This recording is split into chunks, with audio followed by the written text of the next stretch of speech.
Hello and welcome everyone to canvas classes. Myself Paras Thakur and चलिए आज start करेंगे हम नीट के क्रैश कोर्स के पहले लेक्चर के साथ। दैट इज आज मोल कॉन्सेप्ट स्टार्ट करने वाले हैं। एंड मोल कॉन्सेप्ट इज बहुत ही बच्चों को डराता है। बहुत बच्चे परेशान रहते हैं क्योंकि इसमें क्वेश्चन इतने ज़्यादा आते हैं, फॉर्मूलाज इतने लिमिटेड हैं, पर क्वेश्चंस की वैरायटी बहुत ज़्यादा है। तो don't worry, will try to cover each and every point. Basic से बेसिक चीज़ भी छूटनी नहीं चाहिए क्योंकि मोस्ट ऑफ द केसेस में ये देखा गया है कि बच्चे के हाई फाई कॉन्सेप्ट करने के चक्कर में ना बेसिक्स को छोड़ देते हैं। और बेसिक्स पे क्वेश्चन आता है तो फिर क्लास में एग्जामिनेशन हॉल में ऐसी हालत होती है कि अरे ये कैसे आ गया, ये कहाँ से आ गया, इतना बेसिक तो मैंने स्किप ही कर दिया होता। राइट। तो नीट में हायर लेवल जो आपने पढ़ लिए crash course is not the time कि हम बहुत हायर लेवल की चीज़ों पे जाएं, but we will make sure कि everything that is relevant for your exam, for your high score, वो हम कवर करेंगे। ठीक है, चलिए। एंड सब कुछ अच्छे से कवर होगा तसल्ली से, तो टेंशन नहीं लेनी है। तो बिफोर वी स्टार्ट मैं तो आपको एक ही रिकमेंड चीज़ करूँगा, जस्ट रिलैक्स योर सेल्फ।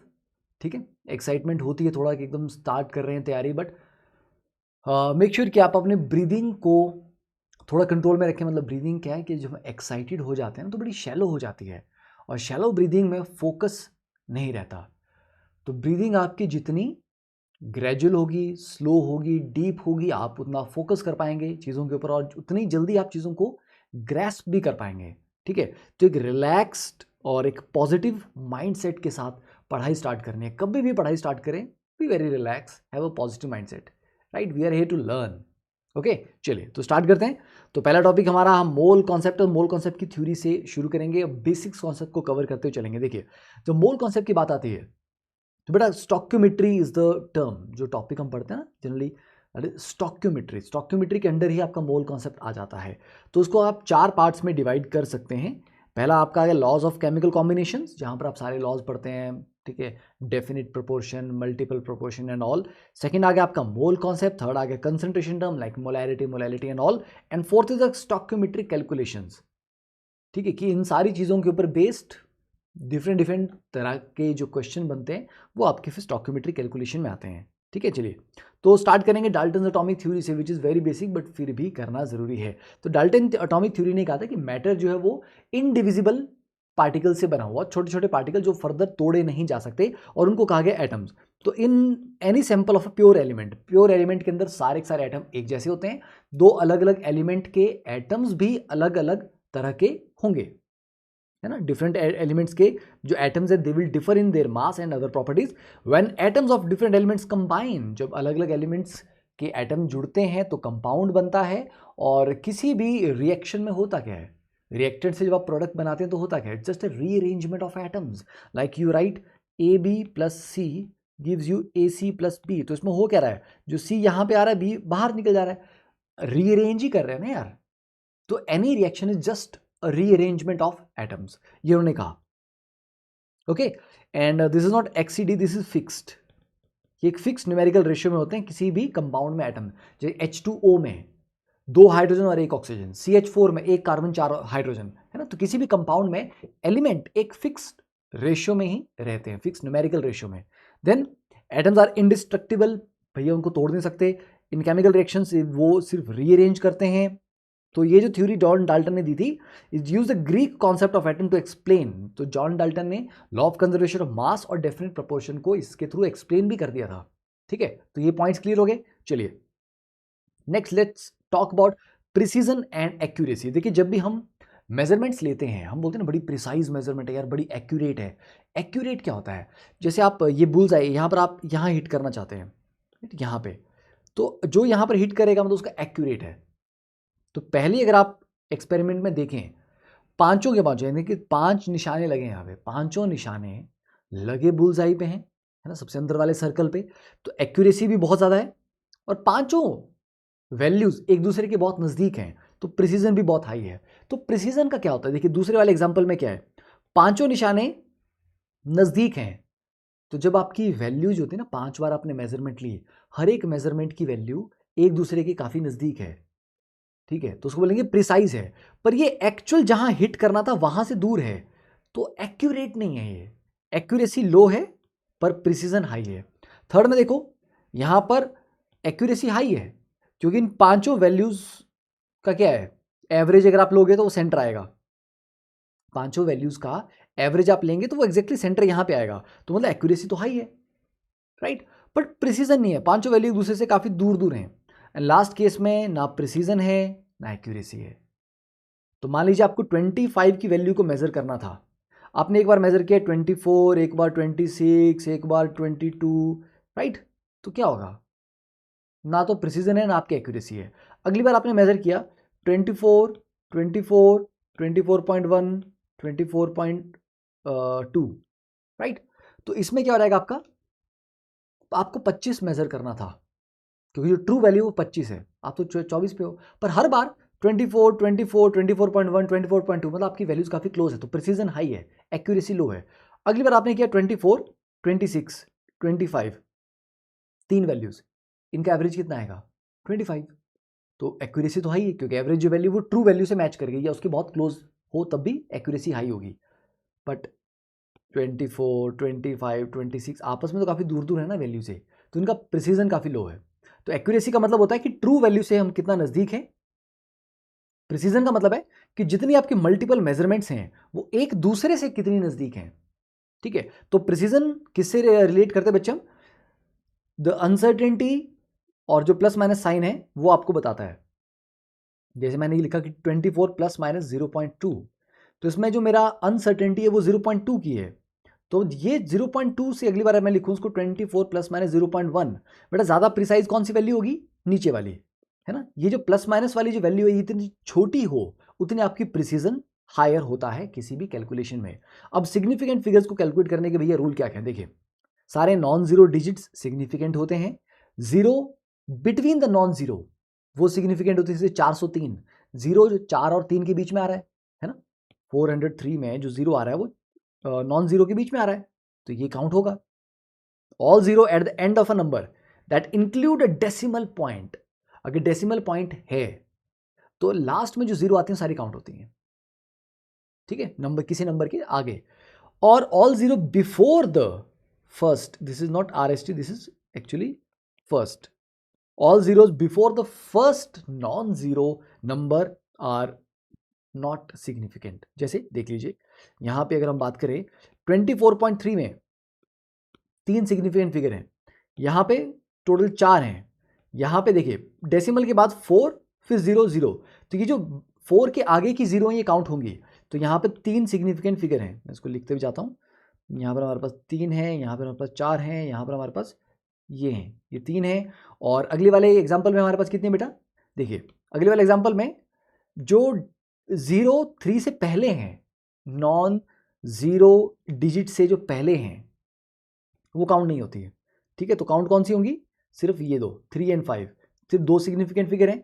और 25 इसमें क्या है, इसमें कोई डेसिमल भी नहीं है, अब 25.0 भी हो सकता था, ये 25.00 भी हो सकता, 25.000 कितनी भी हो सकती है ना, तो इसमें सिग्निफिकेंट फिगर आपके इन्फानाइट हो जाते हैं, क्योंकि ये क्या हमारे पास, ये एक एग्जैक्ट नंबर है, एग्जैक्ट नंबर में infinite number of significant figure आ जाते हैं, राइट। चलिए now rules for counting significant figure, जब भी आप एडिशन या सब्ट्रैक्शन करेंगे तो जो आपका फाइनल आंसर आएगा उसमें नंबर ऑफ सिग्निफिकेंट फिगर कितने होने चाहिए, that should have the same number of decimal places as the quantity with the fewest. देखिए पहली वैल्यू में डेसिमल के बाद 3 पॉइंट हैं 2 4 7, दूसरे में 2 हैं, तीसरे में सिर्फ 1 है, तो डेसिमल के बाद जिसमें सबसे कम नंबर ऑफ डिजिट्स आते हैं, ठीक है, वही आपका आंसर में भी चीज़ मैच करनी चाहिए। मतलब इसका जो आप आंसर लिखेंगे ये आ जाएगा आपका 7 6 4 10, ठीक है, 3 4 5 6 7 8, ठीक है, तो 8 0, ठीक है 807 आ रहा है ना ये, तो जो डेसिमल के बाद 807 आ रहा है, आप इसमें 807 पूरा नहीं लिखेंगे, आंसर में कितने डिजिट होने चाहिए, जितने आपकी वैल्यूज में मिनिमम है डेसिमल के बाद, तो डेसिमल के बाद मिनिमम सिर्फ इसमें है सिर्फ एक, तो आंसर में भी डेसिमल के बाद एक ही डिजिट आएगा, दैट इज 0.8 ही आएगा, आगे का 07 आप इग्नोर करेंगे। जब मल्टीप्लिकेशन या डिवीजन करते हैं तब भी same, number of significant figure जो है आंसर में, it should not be greater than the number of significant figure in the least precise measurement.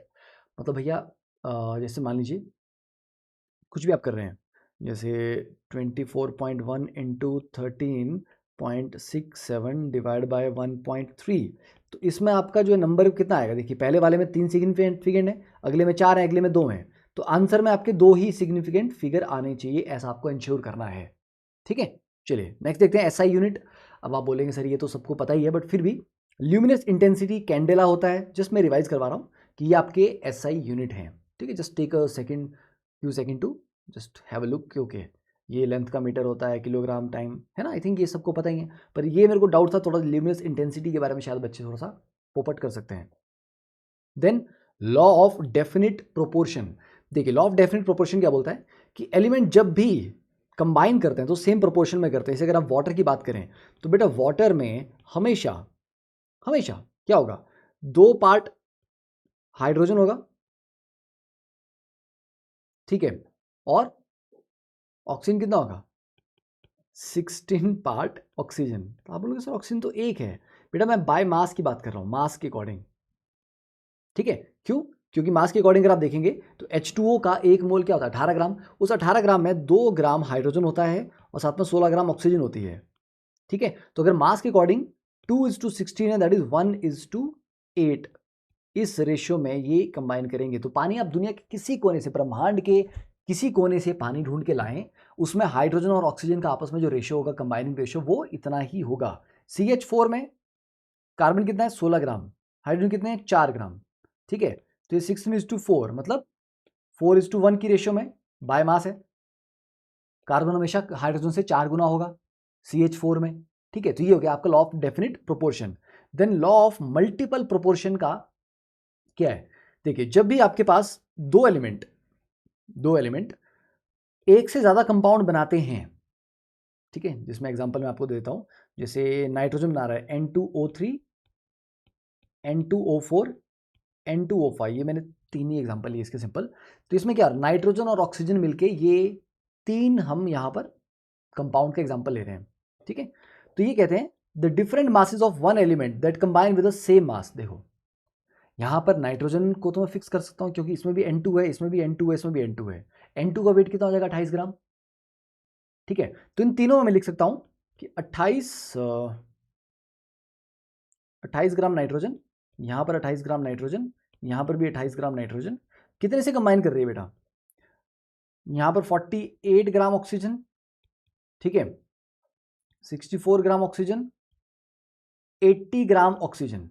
ठीक है, तो नाइट्रोजन को आप देख पा रहे हैं, नाइट्रोजन फिक्स है, तो जब एक एलिमेंट को फिक्स कर दें और दूसरे एलिमेंट को अगर आप देखें 48, 64 और 80, ये तीनों आपस में किस रेशियो में है, कितने में है, 3:4:5। तो ऑक्सीजन आपका किस रेशियो में है, ये 3:4:5, तो स्मॉल होल नंबर की रेशियो में आता है, ये आ रहा ना ये, यस सेम। वैसे कार्बन के केस में अगर आप देखोगे CO एंड CO2, कार्बन को फिक्स कर दो, कार्बन का एक हो गया 12 ग्राम, 12 ग्राम, तो 12 ग्राम कार्बन कितनी कितनी ऑक्सीजन से कंबाइन कर रहा है, यहाँ पे 16 ग्राम ऑक्सीजन के साथ और यहाँ पर 32 ग्राम ऑक्सीजन के साथ। 16 और 32 की रेशियो लेंगे तो 1:2 आएगी, आ रही है। ठीक है, तो ये है कि एक एलिमेंट को फिक्स कर दोगे तो दूसरे एलिमेंट की जो रेशियो आएगी वो सिंपल होल नंबर में आएगी। Okay, then law of reciprocal proportion, वैसे तो बड़ा बेकार सा लगता है बच्चों को ये, इट्स जस्ट लाइक, देखिए it state at 2 different elements combine separately with the third mass, sorry same mass of a third element. 2 different element है, चलिए कार्बन और हाइड्रोजन को ले लेते हैं हम। ठीक है, carbon hydrogen combine with the same mass of a third element, oxygen ले लेते हैं। तो बेटा जब कार्बन और ऑक्सीजन कंबाइन करेंगे तो CO2 बनेगा, जब हाइड्रोजन ऑक्सीजन करेंगे तो H2O बनेगा, और जब कार्बन हाइड्रोजन बनेंगे तो CH4 बनेगा। ओके, ठीक है, तो इफ 2 डिफरेंट एलिमेंट्स कंबाइन, ये 2 डिफरेंट एलिमेंट्स हैं, separately with the same mass of a third element, oxygen का मास चलिए डिफाइन करते हैं यहाँ पे। ऑक्सीजन का मान लीजिए हम लेते हैं यहाँ पे 32 ग्राम, फिक्स कर दिया ऑक्सीजन का 32 ग्राम। बेटा CO2 में 32 ग्राम ऑक्सीजन के साथ 12 ग्राम कार्बन कंबाइन करता है।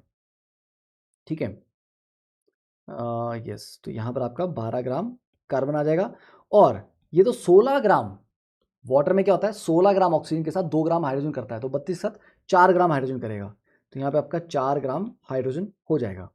तो बोल रहा है the ratio of masses in which they do so are either the same और a simple multiple of mass ratio in which they combine. देखिए the ratio of masses in which they do so, कि carbon और hydrogen जिस mass ratio में oxygen के साथ combine कर रहे हैं, कार्बन का 12 ग्राम कर रहा है ऑक्सीजन के 32 ग्राम के साथ, और हाइड्रोजन का 4 ग्राम कर रहा है, ठीक है। तो इसकी अगर हम रेशियो लें 12 डिवाइड बाई 4, 3:1, ओके। या तो सेम होगी या सिंपल मल्टीपल होगी of the mass ratio in which they combine. तो कार्बन और हाइड्रोजन आपस में जब कंबाइन कर रहे हैं, यहाँ पर CH4 बना रहे हैं, तो ये किस में आ रही है, 1:4 में आ रही है, ठीक है। और ये जो 12 ग्राम डिवाइड बाय आपका 4 ग्राम आ रहा है, ये कितना आ रहा है आपका 3:1, और यहाँ पर हमारे पास कितना आ रहा था 1:4। तो simple multiple of the mass ratio आ जाएगा, ये आ जाएगा ना, ये आराम से आ जाएगा ये, ठीक है। तो that is law of reciprocal proportion. Detail में जाना है तो अगर आप बुक में देख लो, बट आई डोंट थिंक उतना ज़्यादा काम का है, जस्ट एक बार आइडिया आपको लग जाए कि ठीक है ये भी था। Then Gay Lussac law of gaseous volume, it state that when measured at the same temperature and pressure, यहाँ पर आप सिंपल PV=NRT याद रखो, क्योंकि आपने आगे ऑलरेडी ये पढ़ रखा है। सेम टेम्परेचर भी है और सेम प्रेशर भी है, तो volume is directly proportional to number of mole. Then the ratio of volumes of reacting gases a small whole number.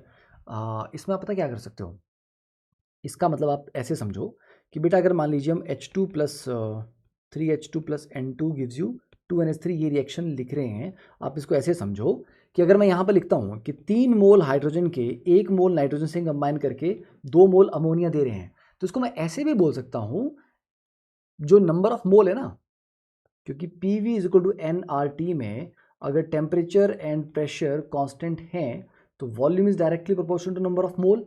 तो वैसे सिनेरियो में क्या हो जाएगा, मैं ये बोल पाऊंगा कि यार नंबर ऑफ मोल और वॉल्यूम, नंबर ऑफ मोल को डबल करूंगा तो वॉल्यूम भी डबल होगा। तो 3 मोल है, अगर आप मोल में रिलेट कर सकते हो, आप वॉल्यूम में भी रिलेट कर सकते हो। आप ऐसे भी बोल सकते हो कि 3 लीटर हाइड्रोजन को 1 लीटर नाइट्रोजन चाहिए, तब जाके ये 2 लीटर बनेगा, ठीक है। या ये 9 लीटर है तो ये 3 लीटर हो जाएगा और ये 6 लीटर हो जाएगा, ऐसे करके। तो मतलब नंबर ऑफ मोल और वॉल्यूम को आप इंटरचेंजेबली यूज यहाँ पर कर सकते हैं। ये आपका सिंपल से तरीकों में Gay Lussac law of gases volume आ गया। Then Avogadro's law states that equal volume of different gases at same temperature pressure contain same number of molecule। अब ऑब्वियस सी बात है, PV=NRT में इक्वल वॉल्यूम सेम कर दिया भैया, टेम्परेचर भी सेम कर दिया, प्रेशर भी सेम कर दी सबके लिए, तो ऑब्वियस सी बात है यार, N की जो वैल्यू है दैट इज PV/RT, ये भी सेम नहीं आएगी फॉर ऑल गैसेस। तो सेम नंबर ऑफ मोल या सेम नंबर ऑफ मॉलिक्यूल्स तो होंगे ही होंगे, ठीक है। जैसे मान लीजिए यहाँ पर एक बक्सा लेता हूँ मैं, इन भाई साहब को ये 3 हमने डब्बे कर दिए यहाँ पे, ओके। यहाँ पे CH4 है, यहाँ पर O2 है, यहाँ पर आपका H2 है, कोई बात नहीं, तीनों में वॉल्यूम सेम है, वॉल्यूम प्रेशर टेम्परेचर आपके तीनों के सेम है। तो फिर होगा क्या, number of mole of CH4 will be equal to number of mole of O2 will be equal to number of mole of H2। Number of mole बराबर होंगे तो बेटा नंबर ऑफ मॉलिक्यूल्स भी बराबर होंगे, पर नंबर ऑफ एटम बराबर नहीं होंगे, क्योंकि एक CH4 के मॉलिक्यूल में 5 एटम होते हैं, जबकि एक O2 मॉलिक्यूल में 2 एटम होते हैं। तो गलती से नंबर ऑफ एटम्स बराबर होंगे ये मत बोल देना, ठीक है। Then comes the mole concept. तो mole concept is very very simple. Mole concept में आपको बताइए, एक मोल क्या होता है, it is the amount of a substance जिसमें कितनी एंटिटीज हैं, जितने की 12 ग्राम C12 कार्बन में एटम्स होते हैं। Simply that is 6.022 into 10⁻23 entities. Entities का मतलब क्या होता है, एंटिटीज का मतलब होता है कुछ भी, मतलब जरूरी नहीं है कि मोल आप सिर्फ एटम्स मॉलिक्यूल्स या आयंस के लिए लगा सकते हो। आप 1 मोल चेयर, 1 मोल पीपल, 1 मोल पेंसिल, 1 मोल टेबल्स, कुछ भी बोल सकते हो, राइट। तो मोल में आप किसी भी चीज़ को कर सकते हो। जैसे दर्जन जो है, दर्जन हमेशा केले नहीं होते हैं, दर्जन में कुछ भी, 1 दर्जन लोग भी हो सकते हैं, क्योंकि 1 दर्जन एटम भी हो सकते हैं, मॉलिक्यूल भी हो सकते हैं। तो मोल जस्ट एक नंबर ऑफ एंटिटीज का वो है, ठीक है। इतनी सारी एंटिटीज को मिला के एक मोल बोलते हैं, a collection of these many entities, that's it. तो इसका ऐसा यूनिट क्या है बेटा, मतलब अमाउंट ऑफ सब्सटेंस का ये ऐसा यूनिट है मोल, ठीक है। अब एवोगाड्रो नंबर जो होता है आपका Na, दैट इज 6.022 इंटू 10⁻23। और एवोगाड्रो नंबर के चलो नंबर और कांस्टेंट में ये तुम पढ़ना, ठीक है, ये तुम्हारे को मैंने होमवर्क दिया है। एवोगाड्रो नंबर और एवोगाड्रो कांस्टेंट में डिफरेंस क्या होता है, कौन सा यूनिट लेस है और कौन सा नहीं है, ठीक है, जस्ट रीड अबाउट दिस, ठीक है। तो मोल कॉन्सेप्ट में सिंपल आपको पता है कि जब भी हम कोई भी इक्वेशन सॉल्व करने यहाँ पे लगते हैं, जैसे let's say 2a + 3b gives you c + 2d, या चलो इतने कॉम्प्लिकेटेड नहीं करते, सिंपल वो लिखते हैं 3h2 + n2 gives you 2NH3। तो यहाँ पर आप क्या बोलेंगे कि 3 मोल हाइड्रोजन 1 मोल नाइट्रोजन से कंबाइन करके 2 मोल अमोनिया आपको दे रहे हैं, राइट। तो आप जब तक बैलेंस नहीं कर रहे हैं ना इसको, तब तक आपको मोल कॉन्सेप्ट अप्लाई यहाँ पर आप कर नहीं पाते। अगर मैं सिंपल लिखता H2 + N2 gives you NH3, तो मैं तो मोल कॉन्सेप्ट की टर्म सॉल्व कर ही नहीं सकता था। तो किसी भी इक्वेशन पे मोल कॉन्सेप्ट अप्लाई करने के लिए, रिएक्शन पे मोल कॉन्सेप्ट अप्लाई करने के लिए उसका बैलेंस होना जरूरी है। तो balancing is very much required अगर आप मोल कॉन्सेप्ट लगाना चाहते हैं तो। देन परसेंटेज कॉम्पोजिशन कैसे निकालते बेटा, mass percentage of an element, जैसे मान लीजिए इन कैल्शियम कार्बोनेट, ठीक है, परसेंटेज ऑफ कैल्शियम मेरे को निकालना है। तो बेटा परसेंटेज ऑफ कैल्शियम कैसे निकालूंगा, इस कैल्शियम कार्बोनेट में कैल्शियम का वेट कितना है, कैल्शियम कितना हो जाएगा 40, ठीक है। तो कैल्शियम का वेट है 40 और पूरे कैल्शियम कार्बोनेट का कितना है, मतलब 1 मोल की बात कर रहे हैं, ऑब्वियस ही बात है, मोलर मास कैल्शियम कार्बोनेट का 100 है, तो यहाँ क्या 40%। इसमें अगर मैं ऑक्सीजन का निकालना चाहूँ तो ऑक्सीजन कितना है, 16 32 3 48, 48 ग्राम। चलो यहाँ तो चलो मोलर मास 100 था, तो ये 100 कैंसिल हो रहे हैं, आसान है।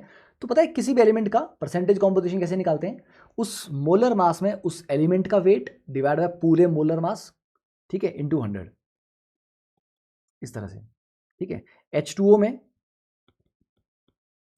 अगर परसेंटेज ऑफ हाइड्रोजन मेरे को निकालनी है, तो हाइड्रोजन कितना है बेटा 2 ग्राम, H2O का मोलर मास कितना है 18 इंटू 100, ठीक है। तो ये आपका परसेंटेज कॉम्पोजिशन निकालना, उसका एलिमेंट का mass divide by total molar mass into 100। Then comes the limiting reagent, ठीक है। चलिए तो लिमिटिंग रिएजेंट से स्टार्ट करते हैं नेक्स्ट पार्ट में, ओके।